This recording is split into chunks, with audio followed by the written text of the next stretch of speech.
Hello guys, once again welcome to our YouTube channel Edu Hub, and as you know, this part 3 of stock market investment for beginners, so please like our video and share for courses like this, and without wasting time let's get started.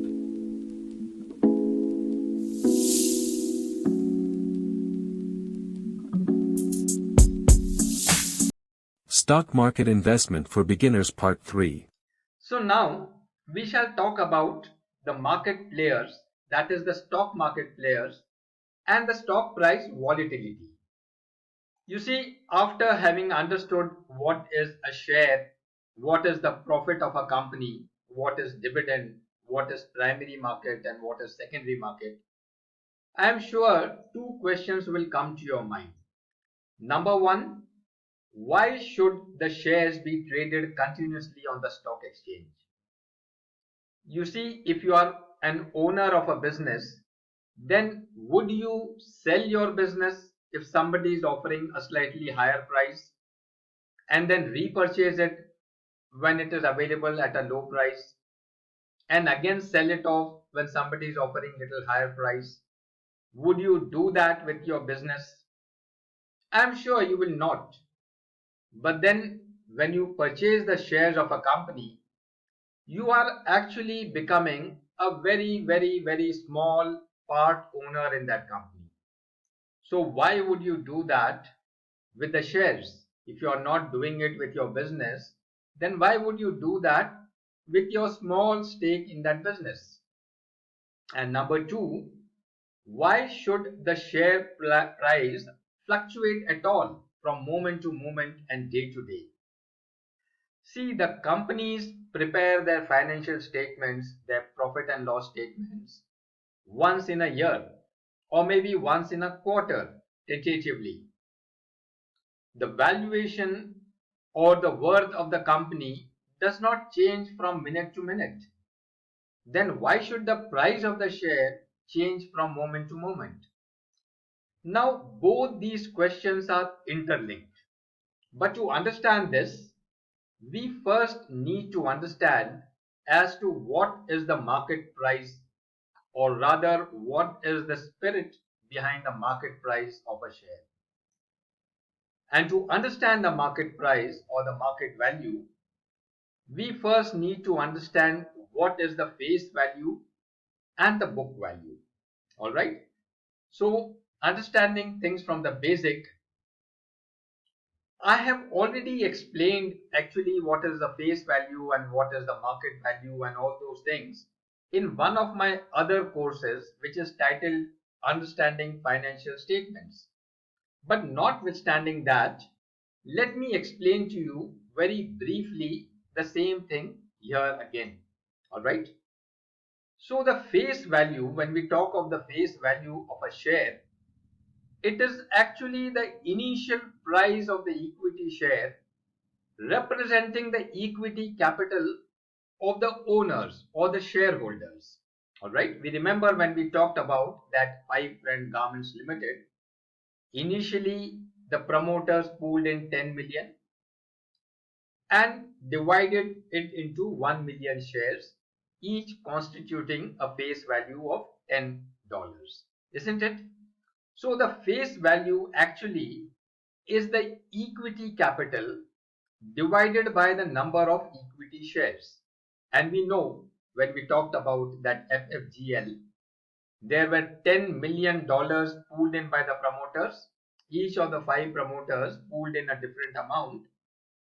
And then they converted into 1 million shares. And therefore, the value or the face value of each share was $10, and they divided it among themselves proportionately, isn't it? So that is what the face value of the share is. And the term face value was coined, because this value used to be printed on the face of the share certificate. In earlier days, when the share certificate was in the physical form, was in the form of a paper, then on the face of that paper, this value of the share was printed. Alright. Now coming to the book value. You see, as the company keeps earning profit, we have discussed that some small portion of that profit the company may distribute as dividend, but a major portion of that profit the company may reinvest in the business as reserves and surplus. Alright, so the value of the shareholders' money will keep increasing in the books of accounts. Books of accounts means the financial documents, the balance sheet and profit and loss statement and all those things. Okay. So though the initial price of the share, that face value will remain the same, on the paper the face value will remain the same, but in the books of accounts the value of that investment will keep on increasing, and therefore the book value is actually the equity capital, which is this equity capital, plus the reserves and surplus divided by the number of equity shares. So as the reserves and surplus, or the profit generated by the company and reinvested into the business, keeps on increasing, the book value of that share, or the value of the share in the books of accounts, will keep on increasing. So we saw that just before the IPO of FFGL, the equity capital was 10 million, and then they had earned a reserves and surplus, the retained earning from the profit, of 15 million. But the shares were the same, 1 million only, isn't it? The shares had not increased before the IPO. The shares increased after the IPO. So before the IPO, 10 plus 15, 25 divided by 1 million, that gave us a book value of $25 per share. So though the face value of the shares of the promoters remained $10 per share, their value in the books increased to 25 per share. Alright, let us try and understand it in little more clarity by understanding the growth trajectory of this 5-Friend Garments Limited. Alright, we have known now, we have discussed that face value is the equity capital divided by the number of equity shares, and the book value is the equity capital plus the reserves and surplus divided by the number of shares. So as the reserves and surplus keep on increasing, the book value will keep on increasing. So now equity, reserves and surplus, face value and book value. Let us see how they change. Okay. So in the first year of existence of that company, we are talking about 5-Friend Garments Limited. Okay. In the first year of existence, we know there were 1 million shares taken by the promoters only. There were no public in that company. And the equity capital was 10 million. The reserves and surplus was nil because the company had just started. So the face value was 10 million divided by 1 million. That was $10 per share. And since there was no reserves and surplus, the book value was also 10. Got the point? There were no reserves and surplus. This was 0. So therefore, the book value was also $10 per share. Now, just before the IPO, in the 5 years between their commencement of business and coming out with the IPO, the company had earned a lot of profit and reinvested a large portion of that profit back into the business. Alright. So though the equity capital remained the same, the reserves and surplus had increased to 15 million. From nil, the reserves and surplus had become 15 million. So therefore the face value remained 10. This 10 million divided by 1 million. Okay. So face value remained 10. But because the reserves and surplus had propped up, the book value became $25 per share. So the value of the investment in the books of accounts increased from 10 to $25 per share. And then just after the IPO, what happened in the IPO? The company gave away 0.8 million shares to the public. Okay. So the number of shares increased from 1 million to 1.8 million. And the face value of each share was $10. Plus they had some premium. That premium went into the reserves and surplus. Isn't it? We have already discussed that. So the equity capital became 18 million. 10 million was already there. By giving away 0.8 million shares at face value of 10, another 8 million came into the equity capital. So equity capital became 18 million. And the reserves and surplus became 69.4 million. We have seen that already. Whatever the premium in the offer price the company had taken from the new shareholders, the public shareholders, all that premium amount went into the reserves and surplus. The $10 face value went into the equity capital. Okay. So now the face value became 18 million, this equity capital 18 million divided by 1.8 million shares. The number of shares has also increased. Okay, the equity capital has increased, the number of share has also increased. So 18 million divided by 1.8 million, the face value of the shares still remain $10 per share. Isn't it? You got the point? But what happened to the book value? The book value became 69.4. This equity capital plus reserves and surplus, that means 18 million plus 69.4 million divided by the number of equity shares, that is 1.8 million. Alright. So this became 87.4 divided by 1.8, $48.55 per share. See how the book value is increasing? The value of the investment in the books of accounts, that is increasing. That means the worth of the company is increasing. Alright, that is growth. And then we saw that the company also came out with an FPO. Okay, and just before the FPO, before the company came out with the FPO, there were still 1.8 million shares.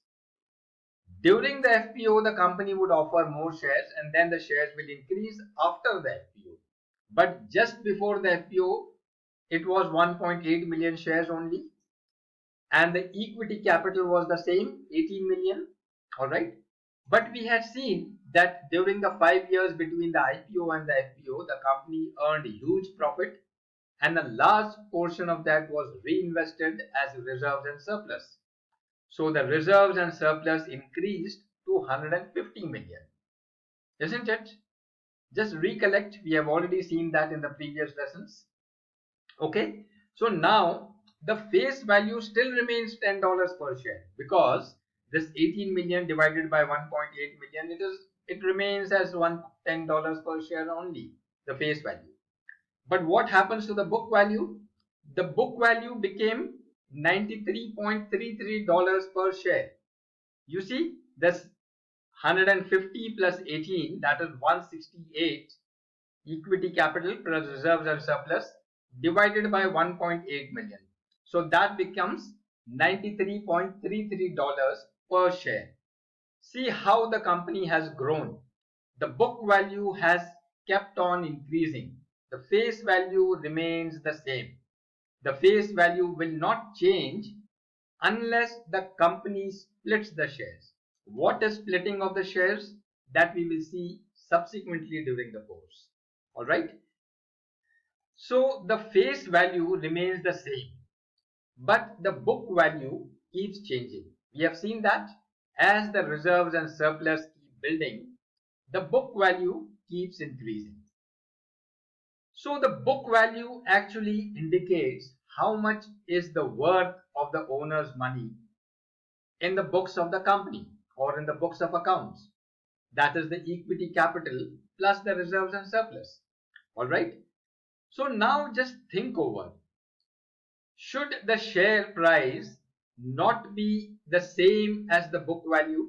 Should the shares not be bought and sold at a price which is somewhere around the book value, maybe a little more? Because the book value is actually telling you what is the worth of the company in the books of accounts, isn't it? So when you are selling the shares of that company, should it not be somewhere close to the book value, maybe a little more considering the profit of the seller? But you will seldom find that. Most of the time you will find that the market price of the share is either much lower than the book value or very much higher than the book value.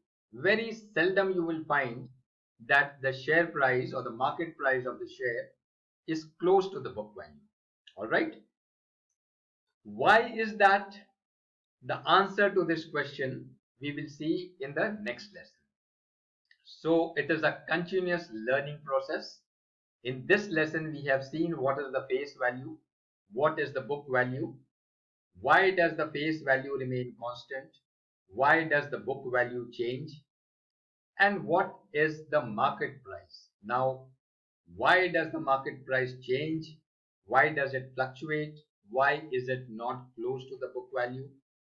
Answers to these questions we will see later. Alright. In the previous lesson, we have discussed that there are many players in the stock market, each one having a different purpose, a different intent, or a different agenda. So the first and the most important player in the stock market is the investor. Investor is the primary player in the stock market. And what is the intent or the interest or what is the agenda of an investor? When an investor purchases a share of a company, when he puts in his money, he is actually wanting a part ownership in that business. He buys a stake in the business and he wants that business to grow so that his investment grows. And therefore, before he puts in his money, he studies the financial statements and does a lot of research about the financial status or the worth of the company. He does not blindly put in his money into any company. And he is willing to wait patiently and see his money grow at a reasonable pace. He is not in a hurry. A mature investor, a knowledgeable investor, he would be satisfied with about 14 to 16% annual growth of his money. Alright? And how does he earn from his investment? He earns because of the growth in the value of his stock. He buys the stock and after some time the value or the market price of those stocks increase. That is called as the capital appreciation. And he also expects some dividend from the company. On and off, periodically, whatever profit the company earns, a small portion of that profit the company would distribute as dividend. So the investor is also looking forward to earn a periodic return in the form of dividend. And he also expects some bonus shares, some rights issues. Now these bonus shares and rights issues, they do not directly add to the value of his investment, but indirectly they help. We will see after some time during the course as to what these bonus shares and the rights issues are. Alright. So an investor is supposed to be the most important and the primary player in the stock market. But unfortunately, he is also one of the most insignificant person as far as the stock price movement is concerned. As far as the price or the market price of the shares are concerned, an investor is not able to influence that very much. In fact, a true investor is not worried about the stock price volatility. Volatility means the price going up and down. So if you are an investor, you would normally not be worried about the price going up and down as long as in the long term the price goes up. Alright. The second most important person in the stock market is the trader. What is a trader or who is a trader? What is his intent or the interest or what is the agenda of a trader? A trader is not interested in any ownership in the business. When a trader buys a stock or a derivative, he is actually not interested in any ownership in the business. He just wants to buy when the price is less and sell it off when the price is high. Or at times, he also sells first and then repurchases when the price is low. This can be done with the futures and options or the derivatives. So try and understand the difference. An investor first buys the share, he purchases them, he waits for the price to appreciate, and then only in the long term he would sell his holding. But a trader is not worried about the price. He actually does a trade both the ways. When the price is low, he would purchase, and very soon when the price increases a little bit, he would sell them off. Or when the price is high, he would sell them off and repurchase when the price gets low. So he earns money both the ways.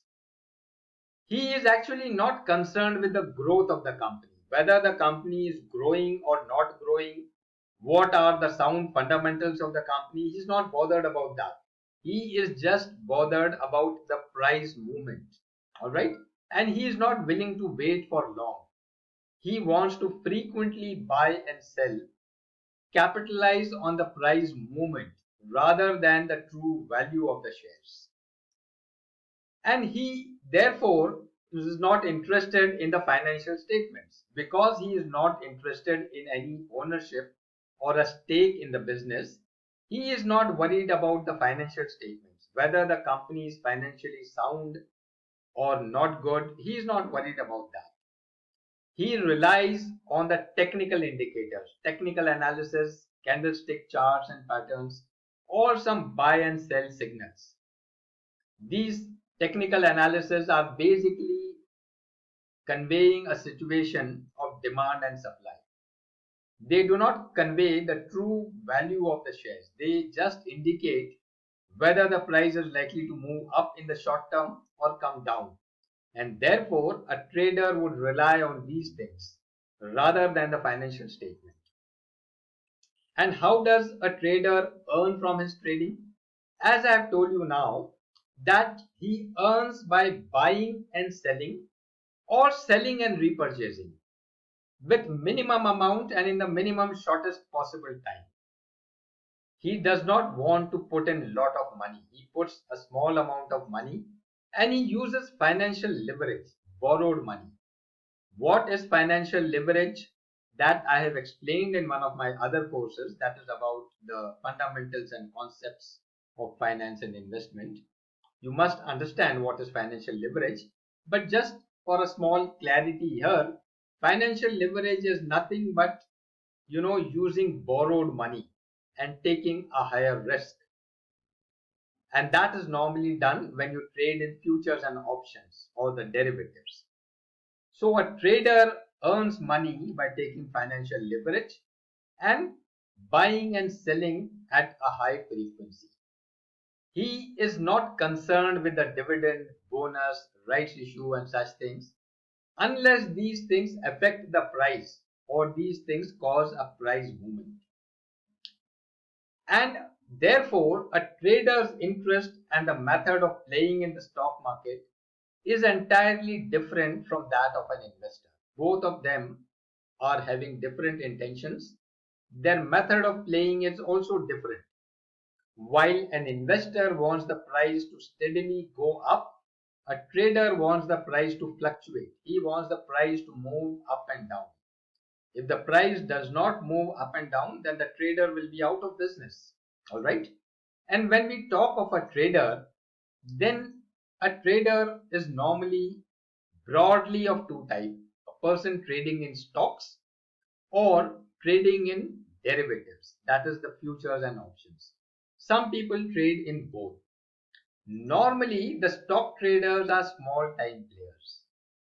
For a stock trader, trading in stocks is normally not his profession, but a source of second income normally. He does it as a pastime. But a derivative trader causes a major influence in the stock market. For a derivative trader, trading normally is his profession and he does it as a whole-time activity. And both these people, whether he is a stock trader or a derivative trader, they fall under three categories: a positional trader, a day trader, and the third category is called as a scalper. What are these? You must try and understand, and then you will get a comprehensive understanding of how the stock market functions and how people play in the stock market. First is a positional trader. A positional trader actually buys or sells. He takes a buy position or a sell position and waits for a few days or maybe a few weeks also to exit with a good profit. Alright, if he has bought, then he will wait for some time till the price increases and then he will sell it off.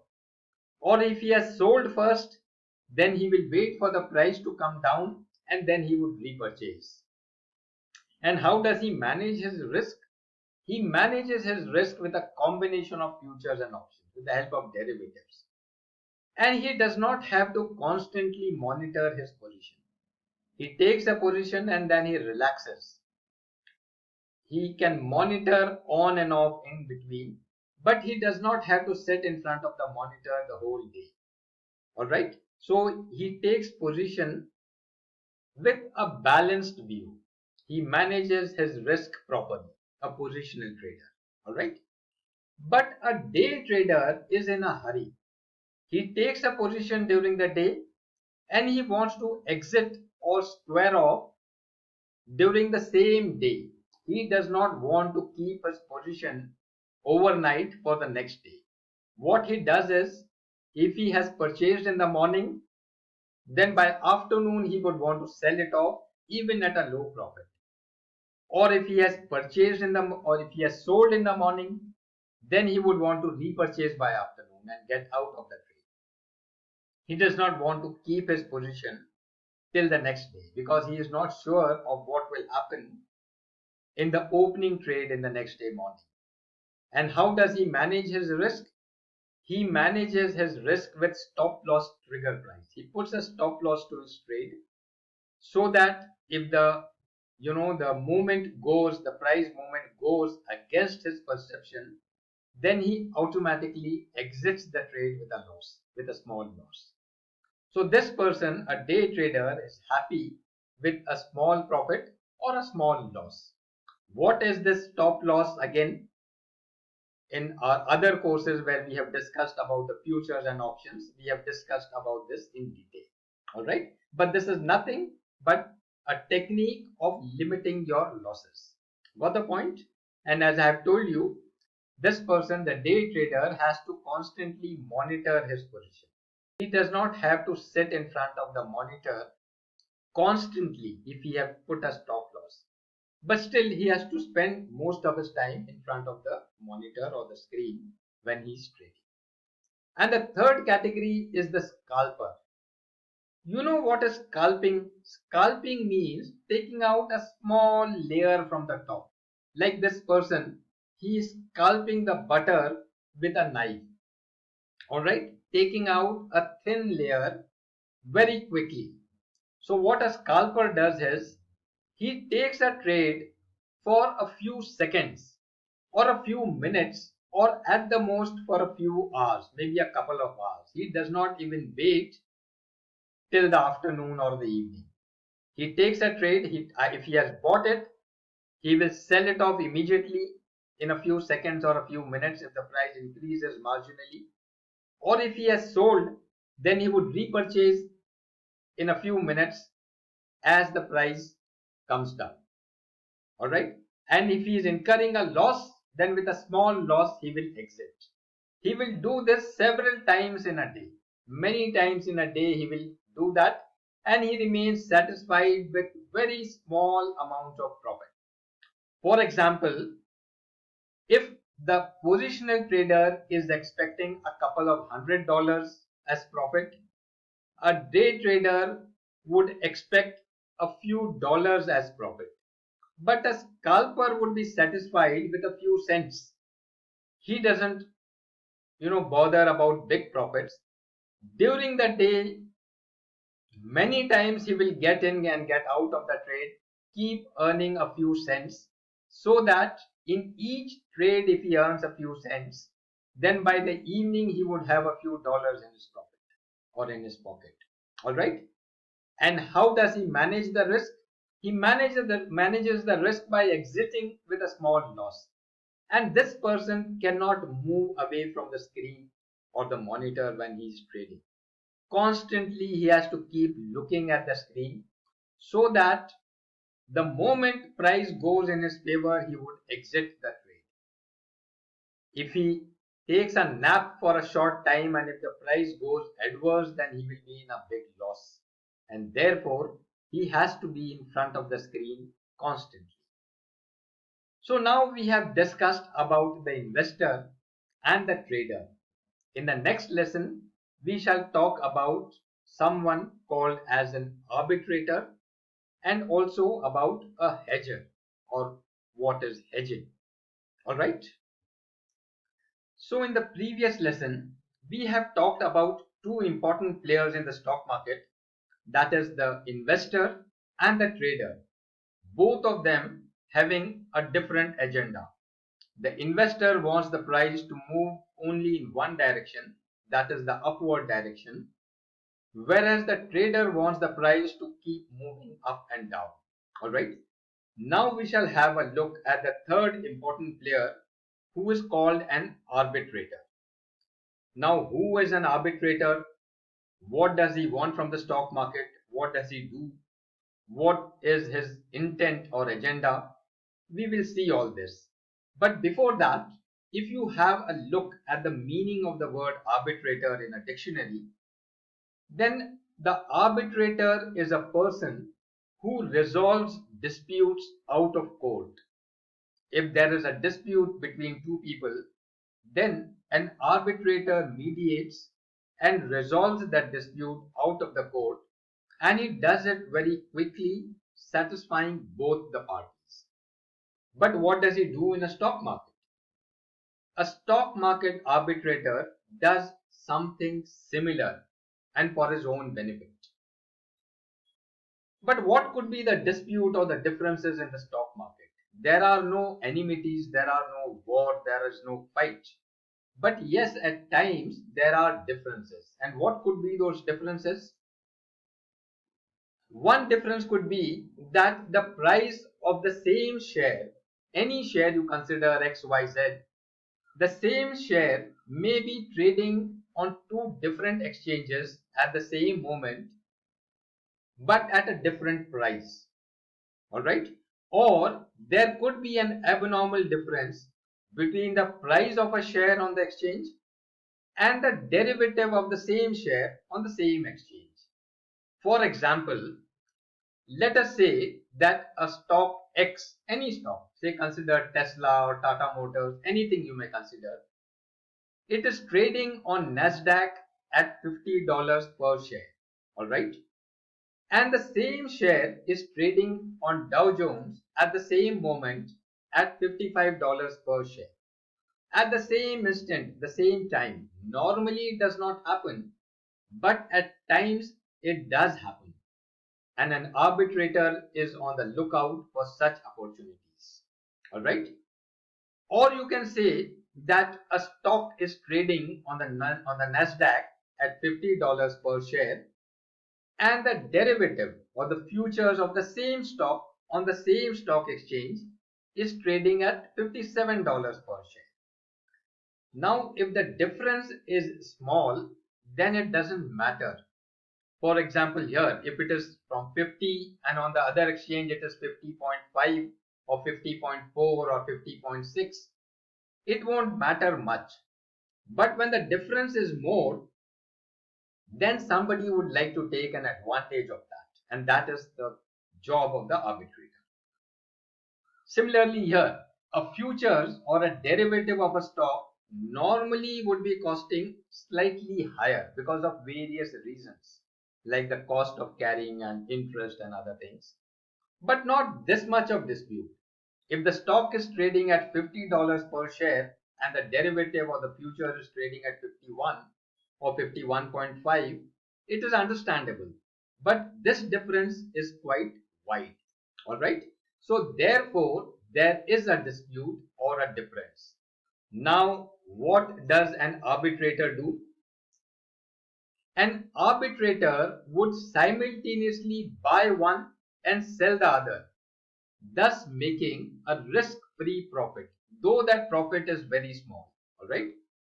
For example, what he would do is, he may buy 1,000 shares of X on Nasdaq at $50 and that very moment he may sell them on the Dow at $55 per share. So on every share he is making a neat money of $5 minus the taxes and the other expenses, at least 4 or 3.5 he would make it. Alright, so this process is called as arbitration, and the job of the arbitrator is to look for such opportunities and take advantage of such opportunities. Another case, consider that he may buy the shares of the same company X on Nasdaq at $50 per share, and he may sell the futures of the same shares on Nasdaq itself at that very moment at $55 per share. So again he makes a neat risk-free earning because he is doing both the things simultaneously at the same time. Such opportunities, fleeting opportunities, do not come often, but yes, at times they do come, and an arbitrator is an expert in spotting such opportunities. How does he do it? Why does he do it? That is beyond the purview of this course. We have seen that in one of the other courses. But here just try and understand that there is a player called as arbitrator and he is doing something. Alright? He is neither interested in the price going up nor he is interested in the price going down. He is neither interested in the business, neither interested in the company. All that he is interested in is that at a particular moment, at a given spot of time, there should be substantial difference between the two stock exchanges, the price of the same stock on two different stock exchanges, or if it is on the same stock exchange, then there has to be a substantial difference between the price of the stock and the price of its derivative, that is the futures. And if he finds such an opportunity, he takes advantage of it. So an arbitrator does not wait. He simultaneously takes a buy and sell action. Unlike an investor and a trader who take some time, even a scalper takes a few seconds to make a decision or decide whether he has to buy or sell. But an arbitrator does both the things simultaneously or the same. How does it do it? We are not bothered, as I've told you now. That is not within the purview of this lesson. But yes, it is a specialized work and he is a specialized person and he does it efficiently to make a living. So in the next lesson we will see another important player who is called as a hedger or a hedge fund, as you may have sometimes heard about him. Alright? Alright, now that you are familiar with the investor, the trader, the arbitrator and the hedger or the hedge funds, I shall now introduce you to some big players. Who are these big players in the stock market? The first one is the mutual funds or the asset management companies. These asset management companies, normally called as the mutual funds, they garner or collect large amount from the public, and that huge amount collectively they invest in the stock market.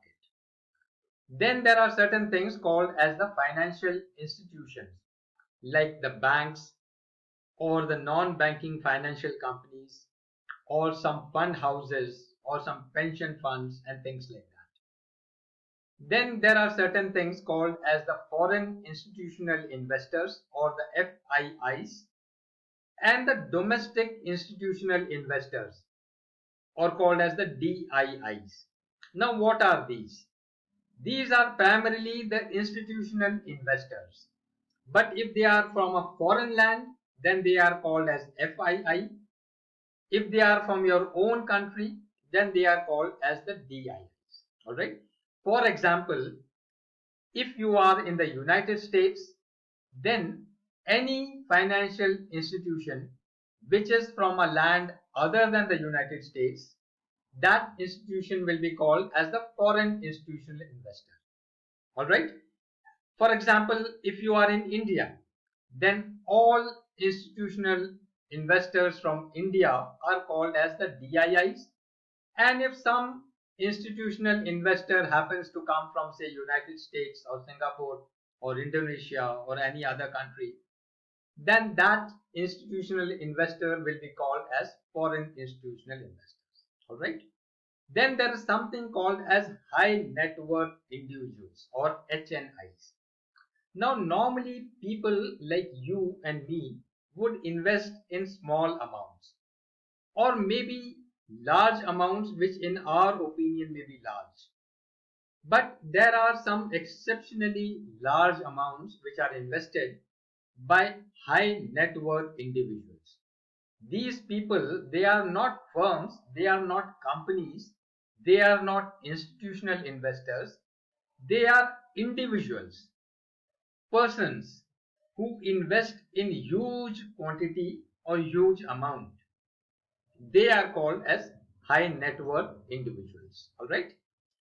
Now what is the intent or the interest or the agenda of these big players? Now you see, the main intent of all these big players is to create wealth for the public who has invested in them. Except for the HNI, all other institutions which we have talked about, they all garner money from the public and then invest into the stock market. So their main agenda is to create wealth for those who have invested in them. They are primarily investors. All these big players are primarily investors. But for the purpose of wealth creation, they do not remain silent investors. Like you and me, when we invest in the stock market, we put in our money and then we wait patiently for the money to grow. But these big players, they do not remain silent spectators or just silent investors. They influence the companies by holding large stakes. Alright. Since they invest a lot of money in particular companies, they can influence the companies in their decision making. And then to protect their portfolio, these large players, they also indulge in arbitration and hedging if and when required. We have already talked about what is arbitration and hedging. Now this arbitration and hedging is not the purpose or the agenda of these people, but to protect their portfolio, they on and off, depending on the requirement, they also indulge in arbitration and hedging. And they are also interested in the dividends, bonus issues, rights issues, and also the voting rights. They also vote in the company board meetings. Alright. And due to the volume of the money which they put into each company or the stock market as a whole, and the volume of transactions which they do, they are collectively able to influence the stock market or the price movement in the stock market. See, at times they purchase in huge quantities, thereby increasing the demand and therefore the market price of a particular share. And at other times, they collectively indulge in huge selling and thereby increasing the supply of a particular company's share in the market and thereby bringing down the price of that particular share. So at times, to bring the price down or to take the price up, they have to indulge or they do indulge in huge selling or purchasing. And at times, they balance each other for the stability of the market. When they see that the market is becoming unstable, too much volatile or going in one direction, then they act as a balance for each other. For example, sometimes you may find that when the FIIs are selling, the DIIs start purchasing and vice versa. When one group of investors starts selling, the other group starts purchasing, and they try to balance each other at times. Not always, but at times to balance the stability in the market, they do that. And sometimes you may find that the foreign institutional investors exit billions of dollars from one market, causing a fall in that market, and they enter another market, causing a rise in that market. For example, in India, say some US institutional investors, the FIIs, they may start withdrawing from India. Every day they may withdraw billions of dollars, and that money which they withdraw from India, they may invest in some other country, like say Indonesia or Singapore or some other country. All right. So therefore, from the country where they start withdrawing, the prices will start coming down because of huge withdrawal from that market. And then when they start investing in some other market, the price there will start increasing because of the huge demand. And so the crux of the issue is that for all these big players, their intent is to create wealth. How they create wealth is a different question. They'll keep changing their strategies, their tactics. Sometimes they'll buy, sometimes they'll sell, sometimes they'll do both. And their actions are dynamic. They just don't put in their money and wait for things to grow. Their actions always remain dynamic. And the most important thing is that they are able to influence the market price. All these big players, they are very, very effective in influencing the market price. The price going up or the price going down primarily depends on the actions of these big players, apart from the fundamental value of the stocks. All right. So now in the next lesson, we shall talk about the brokerage houses and the rating agencies. A small brief about them. So welcome back again. We are now familiar with, or rather we have made friendship with an investor, a trader and an arbitrator. Now we shall see who is an hedger or what is a hedge fund and what is the interest or the agenda or the purpose of a hedge fund or a hedger in the stock market.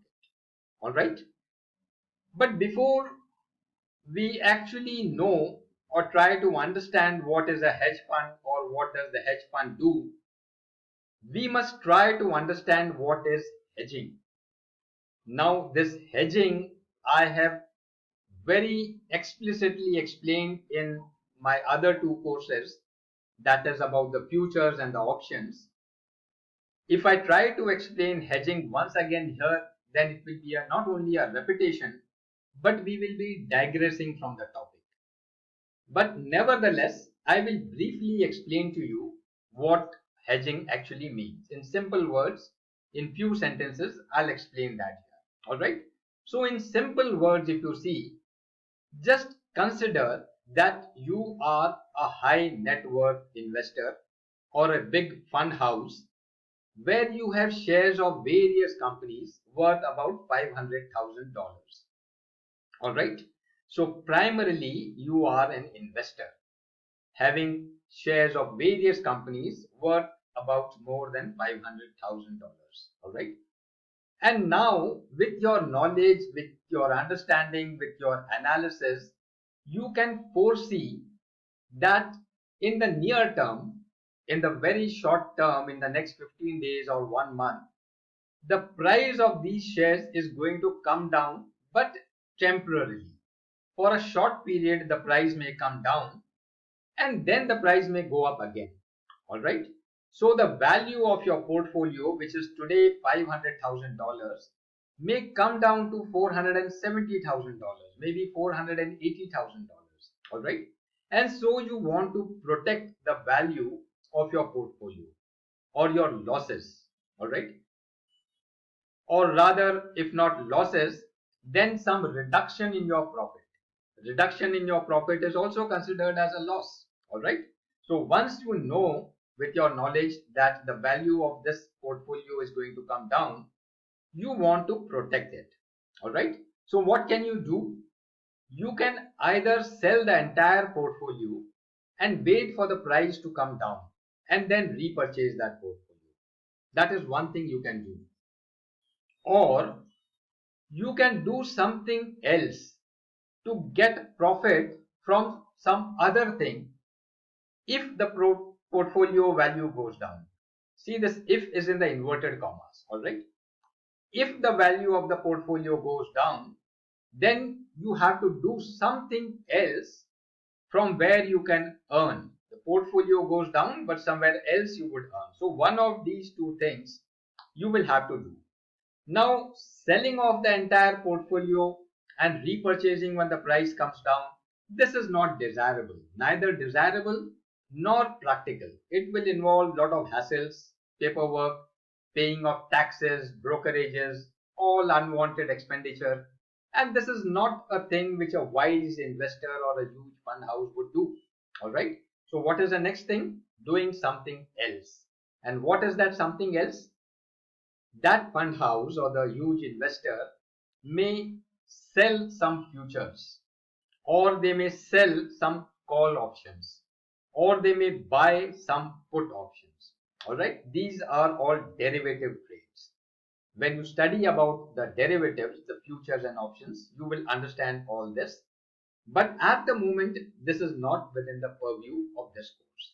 But just try and understand that doing these things or this strategy or this action which you are taking to protect your losses is called as hedging. So now briefly you have understood what does hedging mean.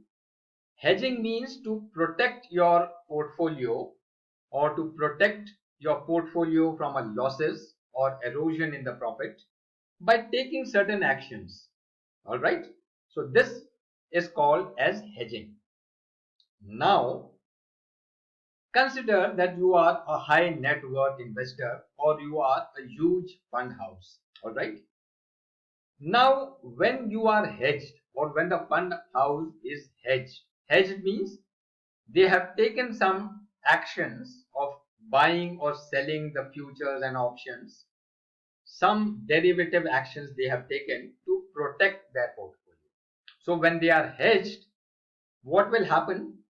If the price goes up, if the price of the stock goes up, then that fund house will earn from the portfolio and they will incur losses in the hedge.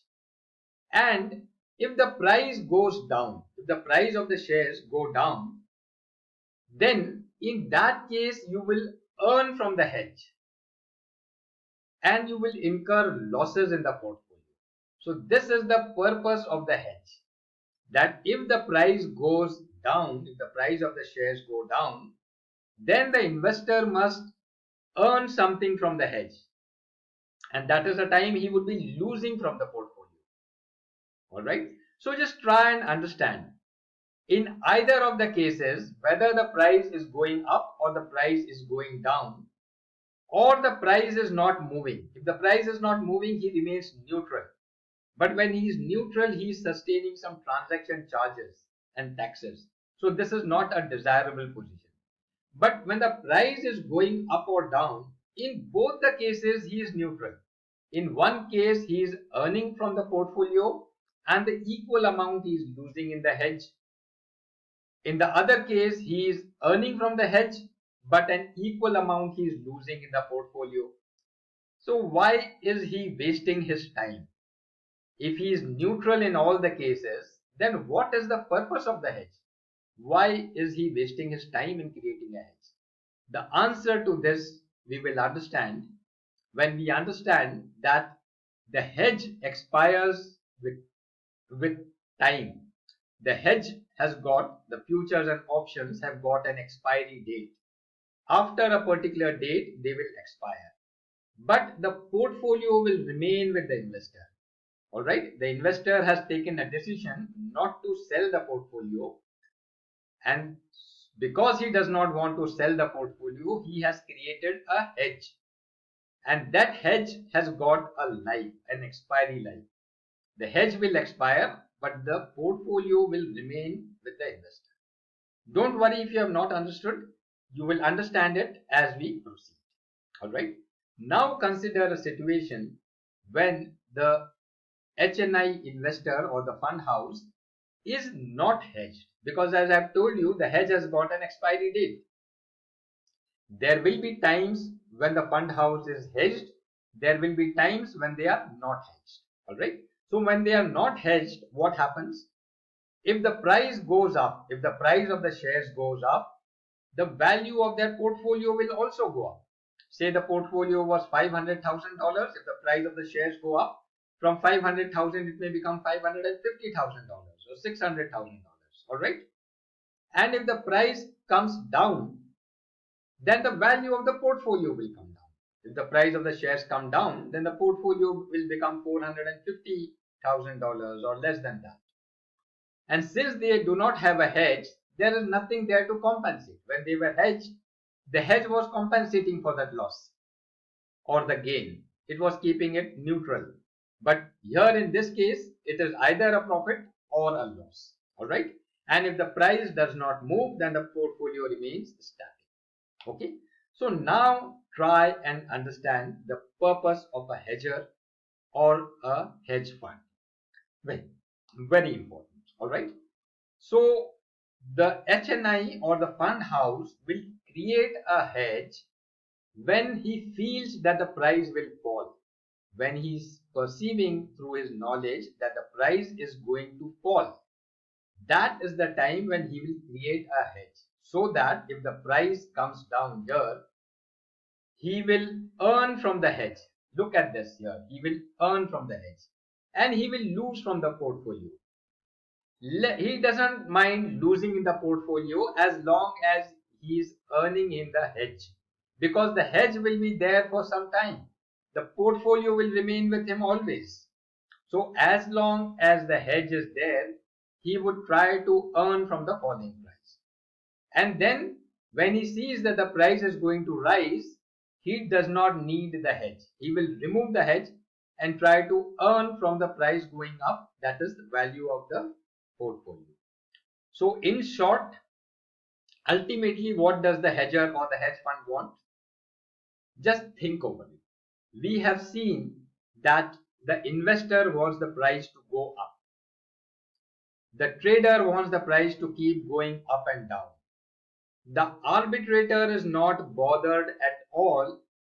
All that he wants is that there has to be a difference in the price.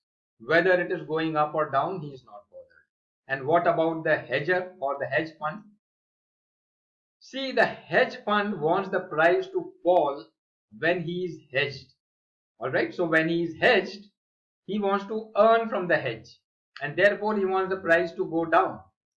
But when he is not hedged, alright, when he is not hedged, he wants the price to rise so that he earns from the portfolio.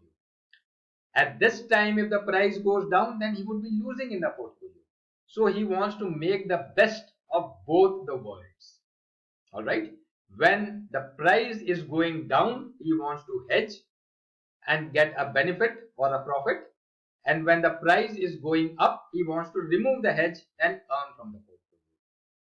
So I hope I have made the concept of a hedge fund or a hedger clear to you. It is only a small lesson here in this topic for the beginners. But if you intend to learn more about hedging, how it is done, then probably you may have to learn about the futures and options. Alright, so in the next lesson, we shall talk about another new player. Alright, so welcome back. Now, after understanding or getting familiar with some big players in the stock market, let us try and make friendship with some of the players who play from behind the curtains. These are important players, but they remain behind the curtain for all the time. Who are these players? They are the brokers or the brokerage houses. Then we have the rating agencies, the business news channels, and some analysts and panelists. Don't worry, we'll talk about each of them. So to begin with, let us talk about the brokers or the brokerage houses first.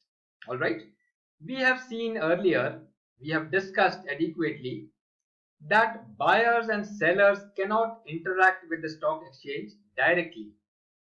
The link in between is the broker or the brokerage houses. You may also call them the depository participant or the clearing agent. In fact, we have discussed that all these three functions are performed by the same agencies or the same people, by whatever name you may call them. Alright. So the brokers get a brokerage or a fee for the services which they provide. For every transaction that happens, whether it is a buy or a sell transaction, the broker will get their due fees. You have to pay the fees when you are buying, and you also have to pay the fees if you are selling. So either way, the brokerage houses will get their due. Alright. So the brokers are actually really not interested in the company. Whether the company is good or bad, it doesn't bother them. Whether the price is going up or going down, or whether the price should go up or should go down, they are not concerned with that. What they are interested in or what they are concerned with is that the trade must keep happening. People must keep buying and selling. As long as people will keep buying and selling, they will keep getting their due fees. But if the people stop buying and selling, then their business will suffer. Alright? And when do you think people will indulge in buying and selling? Only when there is a price movement. People want to buy at a lower level, sell off at the higher price, and then repurchase at a lower price. If the price remains static, then the buying and selling will reduce considerably in the stock market. And that is not what the brokers want. Therefore, the brokers will always keep making direct or indirect recommendations regarding buying and selling various stocks. So when the brokers are making recommendations, you must look at them with a pinch of salt. They are not concerned with the price, but ultimately they play a vital role in the price movement. Now let us see or talk about something called as the rating agencies. You may have heard of rating agencies like the Standard and Poor's, Moody's, Fitch, CARE, ICRA, CRISIL. These are all the rating agencies. And what is the task or the agenda of these rating agencies? They assign rating to various companies. In fact, all those big companies which are there in the market, these rating agencies would assess their financial strength and then assign them some rating. And those ratings could be, like the highest risk. If the financials of a company are not very good, if the company is very risky, or investment in that company is risky, then they may assign a rating as highest risk. If the financials are little better, they may assign them as high risk. High risk is little better than the highest risk. Or they may assign a rating like moderate risk if the financials are reasonably good. Or if the financials are good, then they may assign them a rating of low risk.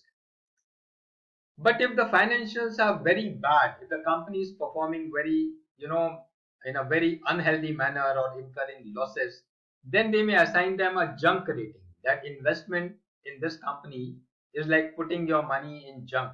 Alright, the worst rating. Or the rating could be in the form of like outperformer, neutral, underperformer.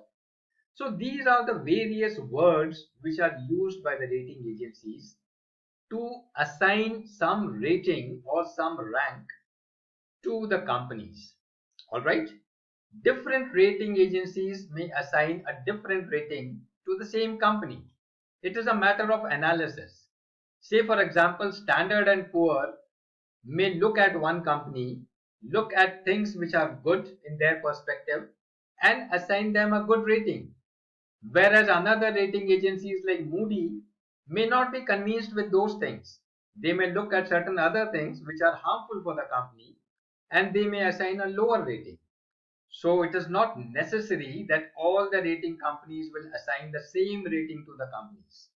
Alright, the ratings can be different depending upon the perception or the analysis of the rating agencies.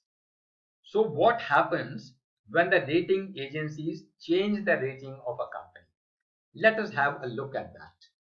Say a company XYZ, maybe any company, they consider Tesla or Tata Motors or any company. Let us say that the current rating of that company is outperformer. That means the company is doing very well. Everybody would want to buy the shares of that company. Alright. Then one fine morning in the news channel you will hear that Standard and Poor's have downgraded this company from outperformer to neutral. Alright. The company was doing very well. People were rushing out to buy that company or buy the shares of that company. But suddenly one fine morning, the rating has been downgraded to neutral. So what will happen now?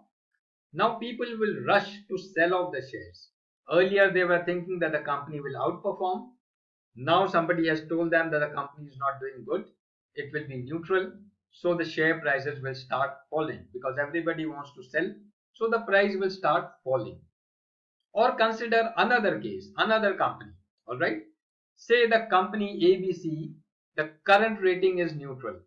Alright. And one fine day, say Fitch comes out with a news that they have upgraded the company to outperformer. So far, very few people were interested in company because it was neutral. Now when they hear a rating agency calling this company as an outperformer, that means the company is going to do very well in the future. People will start rushing out to buy the shares of that company. And the price of those shares will increase because of the increase in demand. Alright. So rating agencies are considered to be experts. People working in the rating agencies who assign the rating to various companies, they are considered to be experts because common people, people like you and me, may not have the skill to analyze the financials of a company. Alright. Therefore, the common people depend upon the ratings assigned by the experts. Alright. But just imagine what would happen when one rating agency upgrades a company to outperformer and another one downgrades it to underperformer. Consider a company which has been running as neutral. One fine morning, say Standard and Poor's says that the company would outperform and Fitch says that the company would underperform. They can say that because it depends upon their analysis. There are different people in both these companies analyzing things with different minds and different things in perspective. So the ratings can be different. But think about the public. The public will thoroughly get confused as to whom to follow and whom to not. So the point is, the rating agencies are not direct players in the stock market, but they can vastly influence the price movement of a stock. By assigning ratings, they can vastly influence the price movement. Alright. Now we shall talk about another interesting set of people who are the business news channel and the analyst and the panelist on these news channels. Alright. Who are these people? The analysts. They are considered to be the experts who would analyze the financial status of the companies and make certain recommendations about them, the buy or sell recommendations. And these panelists are also similar people who would come to the news channels or the business news channels and indulge in discussion about the pros and cons of a company, the good points and the negative points about a company, and make certain recommendations about them. And what is the main agenda or the interest of the business news channels? Is it to deliver business news?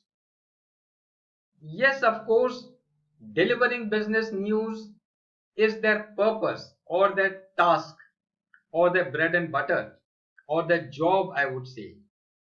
But what is their agenda or the interest? I leave it for you to decide that. Just think over whether the agenda or the interest is to draw more and more viewers to the channel. When would these business channels earn enough? Only when they can keep the viewers glued to that channel. And what is the main agenda or the interest of these analysts and panelists? who make analysis and keep discussing about the companies. They keep making recommendations about buying or selling certain stocks. Are they always right in their analysis and recommendations? No. Sometimes they are right, and when they are right, they take credit for their analysis. And sometimes they are not right. At times they go wrong also.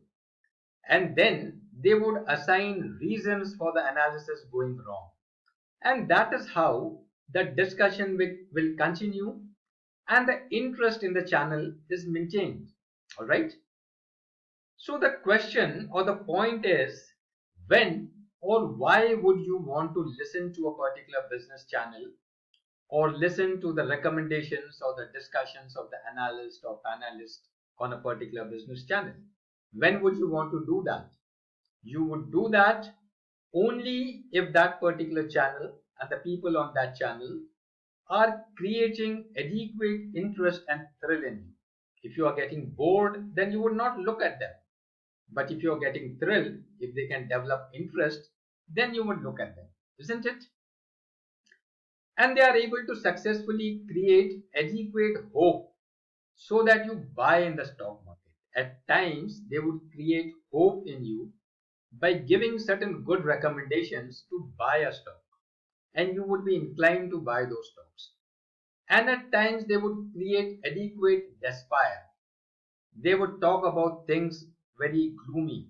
They would talk about the market coming down or the market falling, so that you also indulge in selling in the market. As long as you keep indulging in buying and selling, you remain glued to listening to the news and recommendations. Their business will survive. Alright? You will remain glued to them only if you are always thinking of buying and selling. And therefore, the mass perception by listening to them will cause the price movement in the market. When everybody, the masses, look at these business channels and the recommendations, it creates a perception in their mind. And that perception causes the price to move up or down.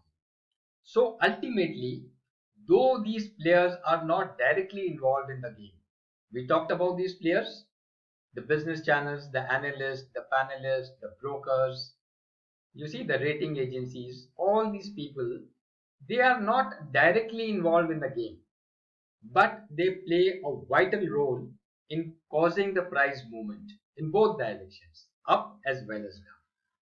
So I hope you have understood the role of these various players in the stock market. Once you have understood how these players play, you can decide your own strategy as to how you are going to play the market. Alright? So now we are familiar with the various players in the stock market and how they play the game. But there is one more player whom I did not want to talk about. But as a second thought, I think you must know about him. And that player is called the speculator. Now, personally, I am very much against speculation. I am against speculation, not the speculator. I don't want to be an enemy of anybody. I don't hate anybody. But I am just against speculation, not the speculator. And my understanding is, and I may be wrong in my understanding, I do not want to offend any speculators, but what I think is, my personal feeling is that a speculator knows nothing about the stock market, nor he is interested in learning anything about it. All that he is interested in is that he just wants to depend on luck and hit a jackpot. Now, in my 35 years of journey as a small-time investor, I have come across two types or two categories of speculators. One is the middle class speculator and the other one is the rich speculator. I'll tell you something about both of them. Alright. Now the middle class speculator, actually, he is a hard worker. He earns his living by decent work he earns a decent living. But the problem is that he keeps dreaming of becoming rich very soon. So what he does is he puts his hard-earned money into the stock market without any knowledge. And initially he gets good returns. A couple of trades work in his favor. He earns reasonably well from the stock market. And then he starts getting greedy. Then he puts in more money and ultimately he loses everything and gets into debt because he has not been working on knowledge. He has been dependent only on luck, and someday he loses everything, and then for the rest of his life he keeps hating and cursing the stock market. He swears and says that he will never ever look at stock market again in his life. So that was about the middle class speculators, and there are a lot of them. At least I have seen a lot of them. The other category is the rich speculator. Now this rich speculator, he already has a lot of money with him and he does not know what to do with that money. He is a rich person and he is fascinated by the stock market. So what he does is he wants to multiply his money. First of all, he does not know what to do with the money which he already has in ample, but he still wants to multiply that money. So what he does is, since he is fascinated with the stock market, he puts his money in the stock market and sometime he wins, sometime he loses. When he wins, he gets excited about it, and in excitement he wants to put in more money. And then when he loses, again he puts more money to recover the losses.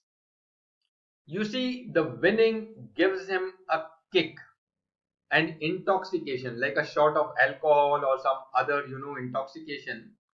It gives him a kick. But when he loses, then it hurts his ego. He is not willing to believe that a man like him or a person like him can ever lose in the stock market. So it hurts his ego, and then to recover that loss in vengeance, he puts more money. But winning and losing does not affect him much because he has got a lot of money. So sometime winning, sometime losing, it does not affect his wealth. Actually, he is just addicted to the stock market like any other intoxication. Some people are, addicted to different forms of intoxication. Some people are addicted to the intoxication of the stock market. That is about it. So I hope that you are not thinking about speculation. I'm sure you don't want to become a speculator.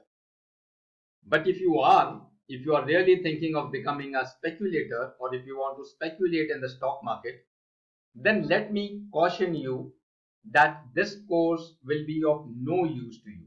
If you are thinking of speculating in the stock market, then this course is not going to be of any use to you. Please do not waste your money and time on this course. But still, despite my warning, despite my caution, if you are adamant and if you go through this course, then I can assure you that this course will change your perspective and your perception about speculation. You will never think of speculating again in your life. This is the last lesson of this section. In the next section of the course, we shall learn something about the parameters and the rules of the game. All right.